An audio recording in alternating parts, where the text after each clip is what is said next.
बांग्लादेश की प्रधानमंत्री शेख हसीना भारत सरकार को एक फ़ोन मिलाती है और फ़ोन मिलाने के बाद कहती है कि उनका एक सांसद है जो कि इंडिया किसी काम से घूमने के लिए आया है, लेकिन उनका कहीं कुछ अता पता नहीं है। उनके परिवार के लोग बहुत ज़्यादा परेशान हैं।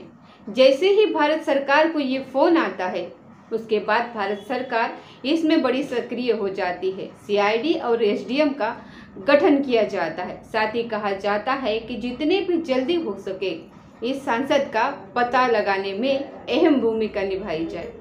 साथ ही खुद ही, क्योंकि वो सांसद है और पड़ोसी देश के हैं, इसीलिए हमारी जिम्मेदारी बनती है, वो मेहमान है और मेहमान के साथ कहीं कुछ ऐसा ना हो कि कोई हादसा हो जाए। जैसे ही ये बात एसडीएम को पता चलती है, उसके बाद सीआईडी ने मिलकर इस मामले की जांच पड़ताल करना जब शुरू किया तो पता चलता है कि सांसद का तो कत्ल हो चुका है। न केवल उनका कत्ल हुआ है, बल्कि बकरे की तरह उनके खाल को, जो उनकी जो चमड़ी होती है, उनको बिल्कुल उतार दी जाती है और जिस तरह बकरे को काटा जाता है, ठीक उसी तरह उनके छोटे छोटे पीस किए जाते हैं और पीस करने के बाद उसमें मसाले, नमक वगैरह मिलाया जाता है और मिलाने के बाद उनको एक बैग में पैक करके इधर उधर फेंक दिया जाता है। इस बात की जब भनक इंडिया से बांग्लादेश जाती है तो बांग्लादेश में हड़कंप मच जाता है। लोग सोचने पर मजबूर हो जाते हैं कि वो आखिरकार कातिल कौन थे और क्यों इस पड़ोसी देश के जो सांसद होते हैं उसकी हत्या क्यों की गई। दरअसल जब पुलिस ने इस मामले की जब जांच पड़ताल करना शुरू करते हैं, साथ ही बांग्लादेश के पुलिस ने भी जांच पड़ताल करना शुरू कर दी, तो चौंकाने वाली बात सामने आती है। आज कहानी उसी सांसद की जिसका कत्ल होता है और वो भी बहुत भयानक। नमस्कार, स्वागत है आपका हमारे चैनल पर। आज की जो सच्ची घटना मैं आपको सुनाने जा रही हूँ, ये सच्ची घटना शुरू होती है बांग्लादेश से, जो कि पड़ोसी देश है। वहाँ का एक लोकसभा क्षेत्र है जिसका नाम है जिनेदा-4। वहाँ पर बांग्लादेश जो अवामी लीग पार्टी एक होती है, उसका सांसद एक होता है जिनका नाम है अनवारो अजीम अनार, जो कि सत्तारूढ़, यानी कि फिलहाल जो वहाँ पे फिलहाल प्रधानमंत्री है शेख हसीना, उन्हीं के पार्टी के वो सांसद होते हैं। 12 मई 2024 को वो इंडिया के कोलकाता में आए थे, जो कि पश्चिम बंगाल की राजधानी है। वहाँ उन्हें अपने किसी डॉक्टर को दिखाना था। उन डॉक्टर से उन्होंने टाइम लिया हुआ था। ये 12 मई 2024 की शाम लगभग 7 बजे के आसपास कोलकाता का एक इलाका है बारानगर, वहीं पर एक उनका दोस्त, उनका एक फैमिली फ्रेंड रहता था जिसका नाम था गोपाल विश्वास। गोपाल विश्वास से कहते हैं कि मैं आपके पास आ रहा हूं और मुझे डॉक्टर को दिखाना है। कल दोपहर 1:41 पर उनका डॉक्टर से अपॉइंटमेंट था। जैसे ही दोस्त एक बात सुनता है, वो उनका वेलकम करता है, स्वागत करता है। उसके बाद फिर उनके रुकने का इंतज़ाम किया जाता है और रुकने के बाद फिर अगले दिन, जो कि उन्हें जाना था 1:41 पर डॉक्टर के पास, तभी वो सुबह अपना तैयार होते हैं और आराम से निकलते हैं और कहते हैं कि मैं डॉक्टर के पास जा रहा हूँ। दोपहर के लगभग 12 बजे के आसपास वो घर से निकल जाते हैं और घर से निकल जाने के बाद एक टैक्सी पकड़ते हैं और टैक्सी पकड़ने के बाद कहीं जा ही रहे थे कि अचानक से गायब हो जाते हैं। और इसी बीच में उनका एक मैसेज आता है कि मैं यहाँ से सीधा दिल्ली जा रहा हूँ, यानी कि जो उनका दोस्त होता है गोपाल विश्वास, इसलिए उसको विश्वास हो जाता है कि ठीक है, वो सांसद है, वैसे भी नेता है और यहाँ इंडिया में बहुत सारी ऐसी जगह हैं जहाँ उनका काम भी हो सकता है और घूमना भी वो जा सकते हैं, तो कोई दिक्कत नहीं। वो बड़ा बेफिक्र हो जाते हैं। हालांकि जब घर से निकले थे सांसद, तो उन्होंने कहा था कि शाम का खाना मैं आपके साथ ही खाऊंगा आपके घर पर, और अचानक से मैसेज आता है कि मैं दिल्ली जा रहा हूँ। अब यहाँ से 13 मई को वो निकलते हैं। 14 मई, 15 मई, 16 मई, 17 मई, इस तरीके से एक एक दिन गुजरने लगता है। अब सांसद के परिवार के लोगों ने जब फ़ोन किया तो उनका फ़ोन नंबर मिल नहीं रहा था। वो सांसद का फ़ोन नंबर बंद था, तो इस वजह से उनके घर वाले परेशान हो जाते हैं। साथ ही जो उनका दोस्त जो कलकत्ता में रहता था, तो कोलकाता वाले फ्रेंड से, वो गोपाल विश्वास से वो कहते हैं कि उनका कुछ आता पता नहीं चल रहा है अनवारो अजीम अनार का, तो आप कहीं देख लीजिए, पता कर लीजिए। वो कहते हैं कि वो मेरे पास तो रुके थे, लेकिन 13 मई को वो कह रहे थे कि मैं शाम को आऊँगा, लेकिन शाम को आने के बजाय वो सीधा दिल्ली के लिए चले गए। इसीलिए अब उनका कुछ अता पता नहीं है। जब इंडिया में जो उनके दोस्त के परिवार के लोग थे, साथ ही बांग्लादेश में जो उनके परिवार के लोग थे, वो परेशान हो जाते हैं। उधर वो पुलिस से संपर्क कर रहे थे, इधर ये तमाम तरीके के लोगों से बातचीत कर रहे थे। डॉक्टर के पास जाते हैं, डॉक्टर से कहते हैं कि डॉक्टर साहब, आपसे जो अपॉइंटमेंट लिया गया था, क्या आपसे उससे मुलाकात हुई? तो डॉक्टर साहब साफ इनकार कर देते हैं कि मेरे पास वो नहीं आए। अब ये दिक्कत परेशानी यहाँ पर बढ़ जाती है। तभी गोपाल विश्वास सीधा पुलिस स्टेशन जाता है और जाकर कहता है कि इस तरीके से एक सांसद है जो कि बांग्लादेश में रहते हैं, जिनका नाम अनमारो अजीम अनार है, और वो गायब हो चुके हैं। आप उनकी ढूंढवाने में मदद कर दीजिए। इधर तो वो थाने जाता है। इनके जो दोस्त है गोपाल विश्वास, उधर बांग्लादेश के जो उनके प्रधानमंत्री होते हैं शेख हसीना, वो सीधा भारत सरकार को फ़ोन कर कहती हैं कि हमारे पार्टी के एक सांसद है जो गायब हो चुके हैं, आप उनकी ढूंढवाने में मदद कर दीजिए। अब यहाँ पर भारत सरकार जो कलकत्ता की CID होती है, साथ ही SDF होते हैं, उनका गठन करते हैं और कहते हैं कि ये मामला पड़ोसी मुल्क से जुड़ा हुआ है, बहुत ही सेंसिटिव मामला है, इसलिए इस मामले को बड़े ही प्रमुखता से देखना है, इस मामले की जांच पड़ताल करना शुरू कर दीजिए। अब यहाँ पर CID और SDM अपनी जांच पड़ताल में जुड़ जाती हैं। तो पता चलता है कि 20 मई 2024 को उन्होंने एक ऐसे व्यक्ति को गिरफ्तार किया जिस व्यक्ति का नाम होता है जिहाद हवलदार, जिसके बाप का नाम जनेरू हवलदार होता है, जो कि बकापुर थाना डिघोदिया जिला खुलना बांग्लादेश का निवासी होता है। जब उससे बातचीत की जाती है तो पता चलता है कि वो कहता है कि साहब, मैं मुंबई में रहता हूँ प्रवासी रूप से, और मैं पिछले 2 महीने पहले ही यहाँ पर कोलकाता घूमने के लिए आया था। जब पुलिस ने उससे सख्ती से पूछताछ की, क्योंकि पुलिस ने जब CCTV कैमरे को खंगालना शुरू किया, तब CCTV खंगालने के बाद कुछ चौंकाने वाली चीज़ें उसे मिलती हैं। अब जब इसे सख्ती से पूछा जाता है तो सख्ती से पूछने के बाद ये कुछ कहानी सुनाता है, और कहानी सुनाता है तो वाकई में पुलिस भी सुनकर हैरान हो जाती है। दरअसल 30 अप्रैल 2024 को कलकत्ता का ही एक इलाका होता है संजीवा गार्डन, वहाँ पर एक फ्लैट लिया जाता है किराए पर, जो कि एक व्यक्ति होता है जो बिजनेसमैन होता है, जो कि बताया जाता है कि सोने की स्मगलिंग किया करता था, जो कि अमेरिका का नागरिक भी है, साथ ही वो बांग्लादेश का मोरल निवासी भी था, जिसका नाम था अख्तर रुजम्मा शाही। इसने एक होटल में जब कमरा बुक कराता है तो वहाँ पर एक मॉडल जो कि बांग्लादेश की ही रहने वाली होती है, सिंहा की रहमान, और साथ ही शाम नाम का एक व्यक्ति होता है, एक जिहाद हवलदार होता है, साथ ही एक और व्यक्ति होता है अमान उल्ला अमान। अब ये बैठकर एक मीटिंग करते हैं, और मीटिंग करने के बाद ये प्लानिंग करते हैं कि भाई देखो, जो अख्तर रुजम्मा शाहीन है वो कहता है कि जो सांसद है वो मेरे बचपन का दोस्त है, और हमारा उससे एक रिश्ता बिगड़ चुका है, बात खराब हो चुकी है, मैं चाहता हूँ कि उसे रास्ते से हटा दिया जाए। जब बात रास्ते से हटाने की आती है तो कहता है कि इसके बदले में आपको 5 करोड़ रुपए मिलेंगे।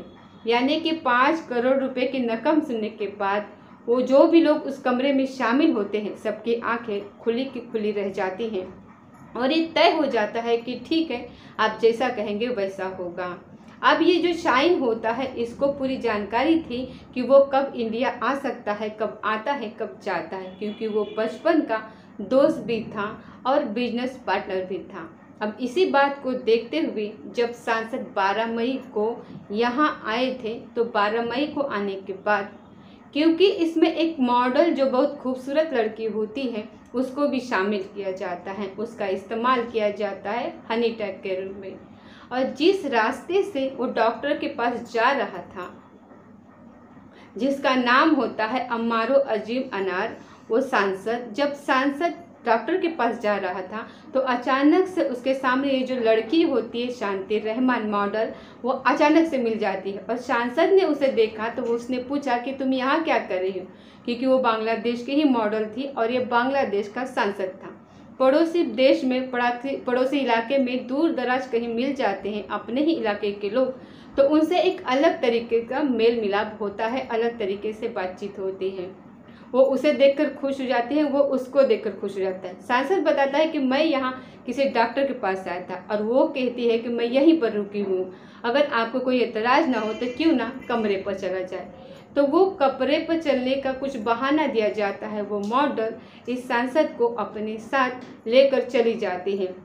और एक इलाका लगता है वहाँ पर कोलकाता का संजीवा इलाका, जो कि न्यू टाउन इलाके में होता है।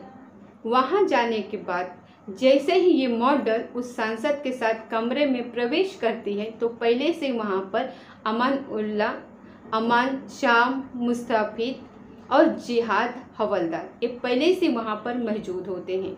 और जैसे ये कमरे में एंट्री कर रहे थे तो कमरे में जाते वक्त दिखाया जाता है कि बाकी जो 2 लोग होते हैं उनके हाथ में बैग होता है नीले कलर के बड़े बड़े। अब कमरे में जब अंदर जाते हैं, अंदर जाने के बाद इससे पहले कि कोई बातचीत का सिलसिला शुरू होता कुछ होता, तभी 3-4 जो साथी होते हैं वो पूरी तरीके से इस सांसद को पकड़ लेते हैं, जकड़ लेते हैं। हाथ पैर पकड़ने के बाद उस सांसद का गला दबा देते हैं और उसकी हत्या कर देते हैं। और उसका गला तब तक दबाया जाता है जब तक कि उसकी मौत ना हो जाए।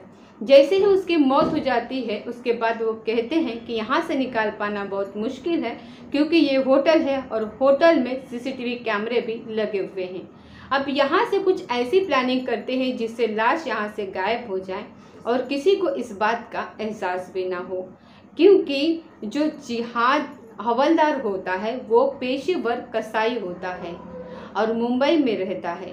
जब वो बांग्लादेश में रहता था तब भी पेशेवर ही कसाई का काम करता था, गोश्त काटना या किसी जानवर को काटना, उसके पीस बनाना, इस तरीके से उसका यह प्रोफेशनल काम था। इसको इसीलिए हायर किया गया था। कहा जाता है कि 5 करोड़ रुपए जो दिए जाएंगे उसमें तुम्हारा भी हिस्सादार होगा, लेकिन तुम्हें बहुत शानदार तरीके से करना होगा। अब जैसे ही सांसद की मौत हो जाती है गला दबाने से, उसके बाद सांसद जमीन पर पड़ जाता है। वहाँ पर पहले से छुरियाँ वगैरह तैयार कर ली जाती हैं। गोश्त काटने के जो हथियार होते हैं उनको भी पहले से तैयार कर दिया गया था।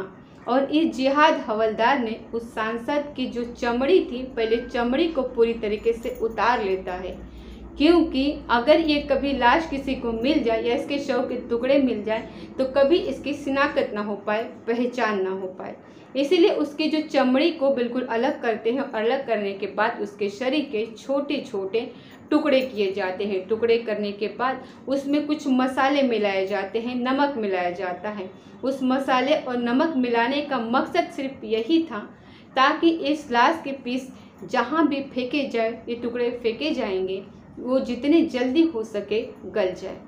ठीक वैसे ही होता है। और वैसे करने के बाद उनके छोटे छोटे टुकड़े करने के बाद उनको पॉलीथीन में पैक किया जाता है। और पैक करने के बाद ताकि उसमें कोई ब्लड ना निकलने लगे, इसीलिए उसको एक सूटकेस में भर रहे थे।